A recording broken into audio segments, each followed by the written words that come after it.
Hey, welcome back to the channel. Again, I'm not in a car today and this week, in fact, just for now, because I'm having a look at the news here in Ireland of the cars that have been announced and spoken about this week.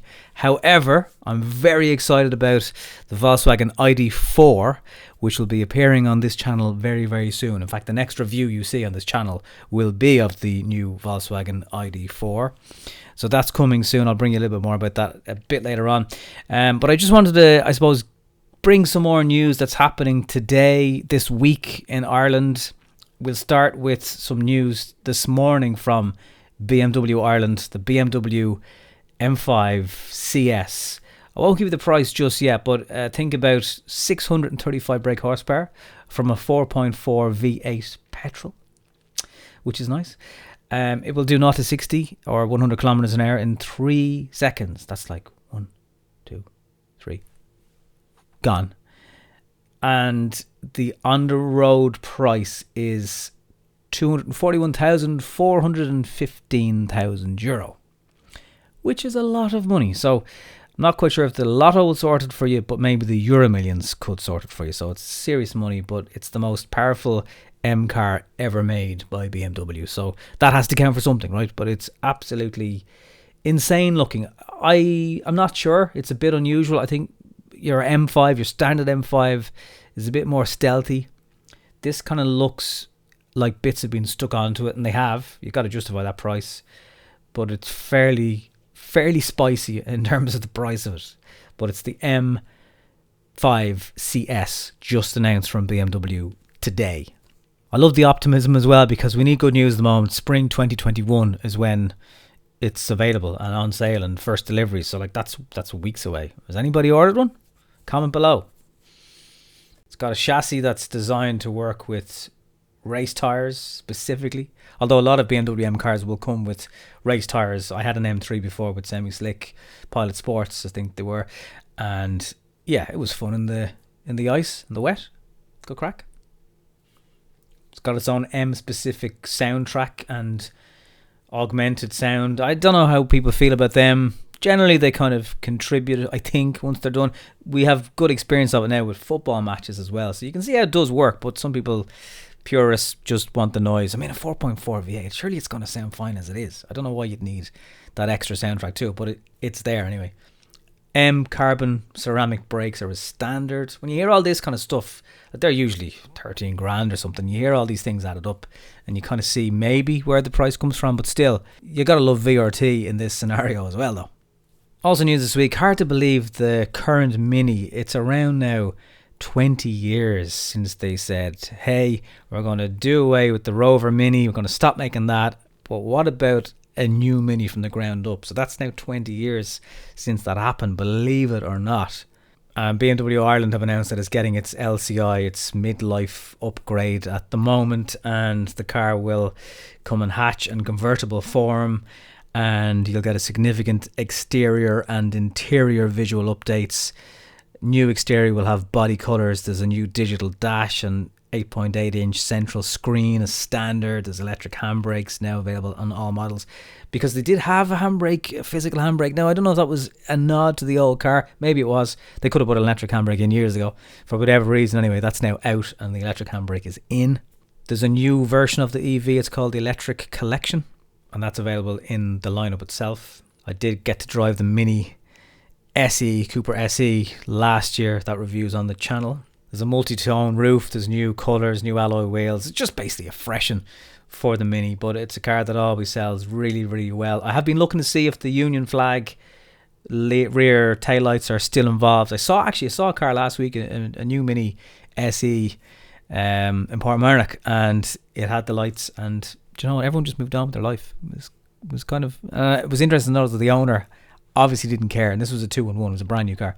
It was in that green, British Racing green or whatever they call it, and it looked really, really well. And I was a little bit envious seeing him kind of zipping around, doing a 3-point turn and darting off again, because they're a little nippy car, great fun to drive.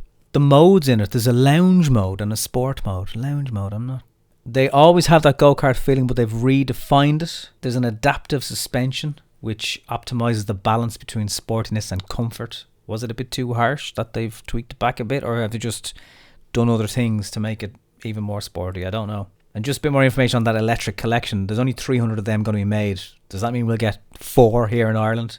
They're specifically for the UK market, but when that happens, we usually do get a bit of spillage in here. That's in conjunction with the level 1, 2 and 3 of the Mini Cooper SE. So they're still here and available. There's some trim bits different to a level 3 Mini EV, but there's also an option of zero cost option of a panoramic glass sunroof. When do BMW and Mini make things zero cost options? That's very interesting. Although surely it's extra to buy it, that trim, but then there's no extra cost for a sunroof. It's nice. Float in the light. So the Mini Electric starts, the level 1 version starts at €28,455. That's including grants and everything. And the Mini Collection is €38,242, including grants. That's 10 grand extra. There's a whole heap of extras on the car, obviously, but it's 10 grand in the difference.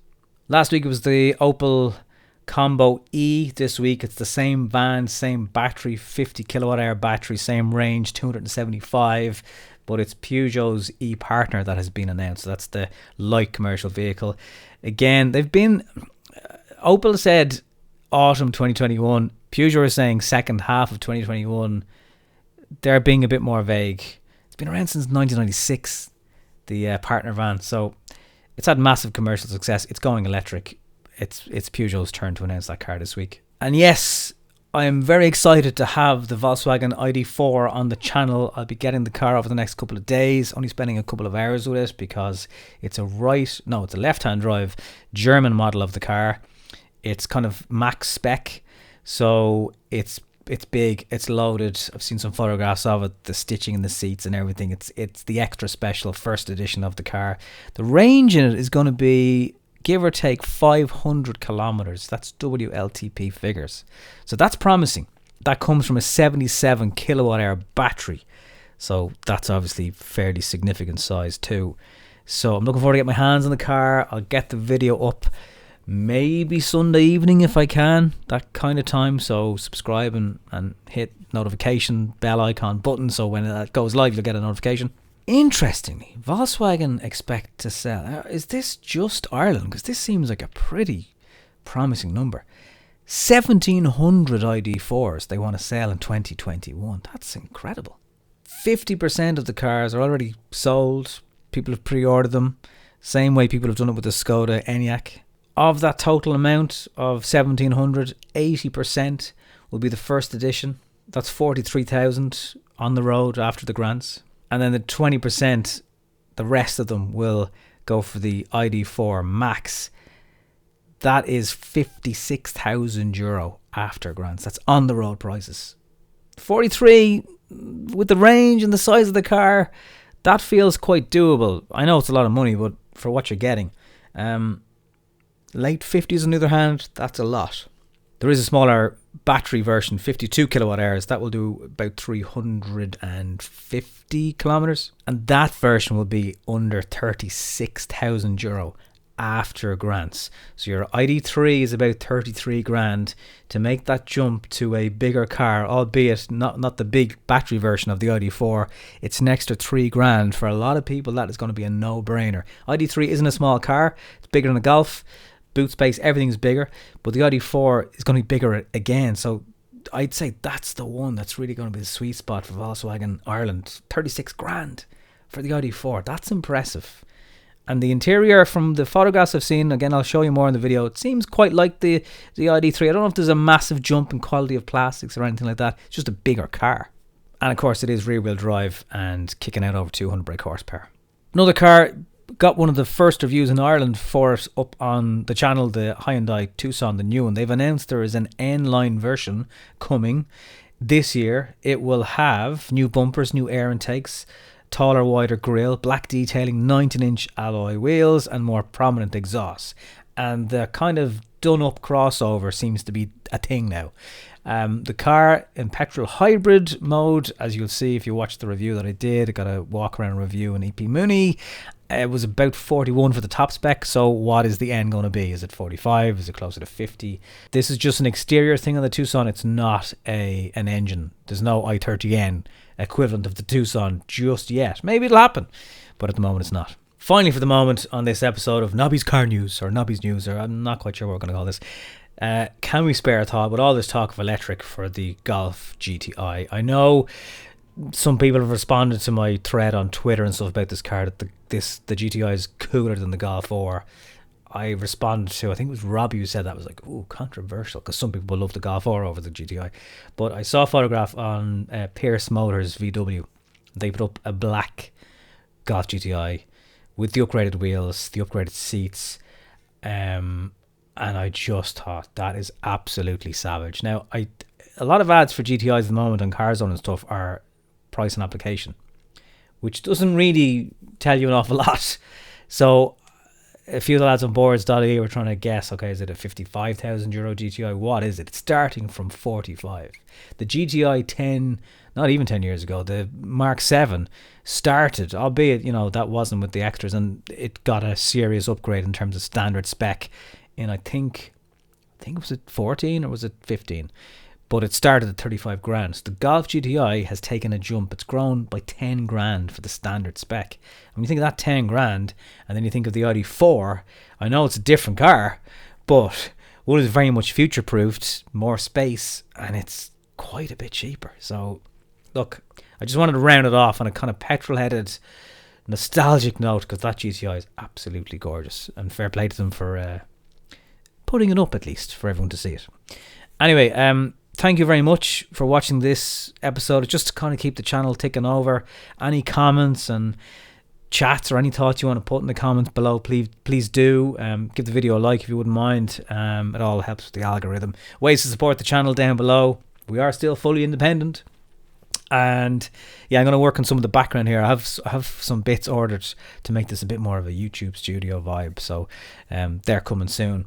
So, yeah, look, I hope everyone is doing all right. It's 5th of March, seems like a long, long way away.